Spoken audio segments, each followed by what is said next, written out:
আসসালামু আলাইকুম প্রিয় দর্শক, আজকে আপনাদের সকলকে স্বাগত জানাচ্ছি খুবই ইন্টারেস্টিং একটি পেশেন্ট রিভিউ নিয়ে। মূলত আমি খুব গুরুত্বপূর্ণ এবং বলবো যে আমার রুগীদের উপকার হয় এই ধরনের ভিডিওগুলো এখন দেওয়ার চেষ্টা করছি এবং এটা আপনাদের জন্য বেনিফিশিয়ারি। আজকের এই রুগীটা আমি রুগীর মুখ থেকেই আমি শুনতে চাবো যে আসলে ওনার কি প্রবলেম ছিল।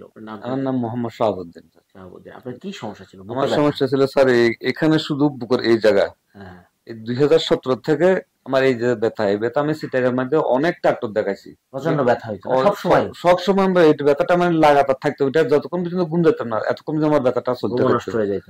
ঘুমে যখন গেছি তখন আমার ব্যথাটা বন্ধ হয়েছে, আবার ঘুমের থেকে চেতন হয়েছে আবার শুরু। এইভাবে আমার আজকে 7 বছর। 7 বছর।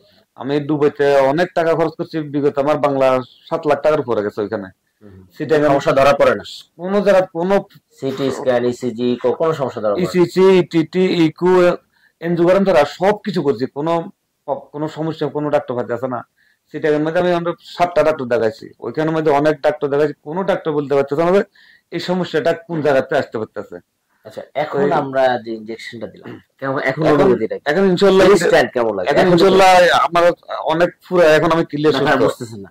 আমি ব্যথার কারণে আমি স্যারের একটা ভিডিও পাইছি ওখানে দুবাই থেকে। আপনার আজকেও ব্যথা ছিল তো? আজকেও ব্যথা ছিল আমি, এখন আর নাই? এখন ইনশাআল্লাহ আমার ব্যথা নাই, এখন ক্লিয়ার চলে গেছে। আচ্ছা, ওকে।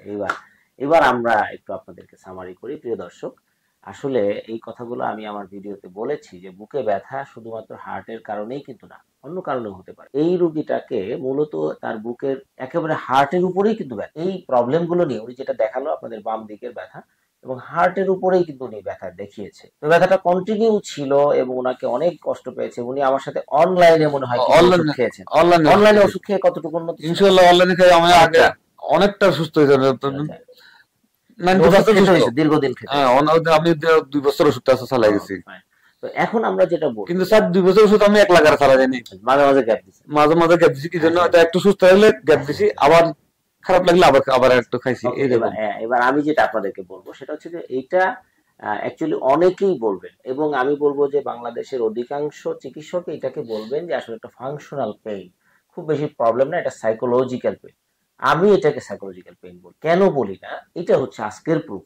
কারণ হচ্ছে এই রুগীটাকে যখনই আমি ইনজেকশন দিলাম এর সাথে সাথে ব্যথাটা বন্ধ হয়ে গেল। এইটাই হচ্ছে এটার প্রমাণ যে আসলে এটা কোনো ফাংশনাল পেইন না, এটা কোনো সাইকোলজিক্যাল পেইন না, মানসিক পেইন না।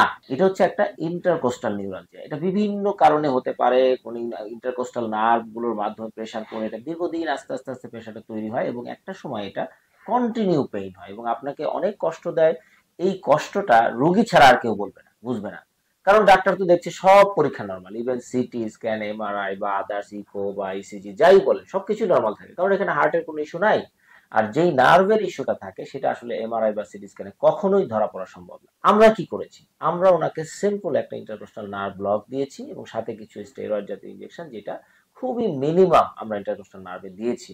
এই নার্ভটা অ্যাকচুয়ালি কিন্তু খালি চোখে দেখা যায় না, আমরা আল্ট্রাসাউন্ড করে এটাকে লোকেট করি। প্রথমে আমরা এটা খুবই কাছে, একটা হার্টের কাছে যে আমরা ইনজেকশনটা দিতে হয়, হার্টের খুব পাশেই থাকে ইনজেকশন, যেটা ফুসফুসের পর্দার খুব কাছে, ডেঞ্জারাস একটা জায়গায় আমরা দিই, কিন্তু আমরা সবচেয়ে নিরাপদ ভাবে দিই, কারণ হচ্ছে এটা আল্ট্রাসাউন্ড দিয়ে দেখা যায় যে কোনটুকু ডেঞ্জার কোনটুকু ডেঞ্জার আমরা নিরাপদ এরিয়া। এই পদ্ধতিতে যদি ইনজেকশন দেওয়া হয় তাৎক্ষণিক ব্যথাটা কমে যায় এবং পরবর্তীতে আমরা কিছু ঔষধ দেই 3 থেকে 6 মাস। তবে আমরা বলি যদি এই ব্যথাটা 1 মাসের মধ্যে আবার আসে তাহলে আমরা কিন্তু রিপিট ইনজেকশন সাজেস্ট করি। তবে এই পর্যন্ত আমি এই ধরনের প্রচুর পেশেন্ট দেখা হয়েছে, কিন্তু তাদেরকে 1 থেকে 2 বারের বেশি ইনজেকশন কারোই লাগে না। তো প্রিয় দর্শক, আপনারা যারা দীর্ঘমেয়াদী বুকে ব্যথা ভুগছেন এবং তাদের আসলে হার্টের সব টেস্ট গুলো ভালো আছে, তাহলে তাদের ক্ষেত্রে আমি বলবো সুনির্দিষ্টভাবে ডায়াগনোসিস করা দরকার। একজন পেইন স্পেশালিস্টের কাছে আপনি যেতে পারেন সুনির্দিষ্ট ডায়াগনোসিসের জন্য, এবং তারপরে আপনি যে অ্যাডভান্স ট্রিটমেন্ট গুলো আছে সেগুলো নিলে আমার মনে হয় আপনারা সুস্থ থাকবেন। প্রিয় দর্শক, সকলে ভালো থাকেন, সুস্থ থাকেন। আর আমার রোগীকে ধন্যবাদ জানাচ্ছি, উনি আমার রিভিউতে অংশগ্রহণ করেছেন, দীর্ঘদিন ধরে আমার ভিডিওগুলো দেখেন, ফলো করেন। এই জন্যই আর কি ওনার কেসটা ক্রিটিক্যাল ছিল, এবং আরো একটি ক্রিটিক্যাল ছিল যে ওনার ব্যথাটা বাইরে থেকে বোঝা যাচ্ছিল না যে আমি কোন স্পেসে, ইন্টারকোস্টাল নার্ভ প্রায় 11-12টা স্পেসে রয়েছে, আমি কোন স্পেসে দিব, এটা কিন্তু আমার শুধু অ্যাজাম্পশন করে ওনার পেইনের লোকেশনটা ট্র্যাক করে আমি দিয়েছি, কারণ আসলে এইভাবে স্পেসিফিক্যালি ক্লিনিক্যালি আমরা পাচ্ছিলাম না। এই জন্য এই রুগীটা ইম্পর্টেন্ট। সকলকে ধন্যবাদ জানাচ্ছি, একই সাথে আমার রুগীকে ধন্যবাদ জানাচ্ছি, যাতে ওনার পরবর্তী এই ব্যথাগুলো সে মুক্তভাবে থাকতে পারে। সকলকে ধন্যবাদ। আসসালামু আলাইকুম।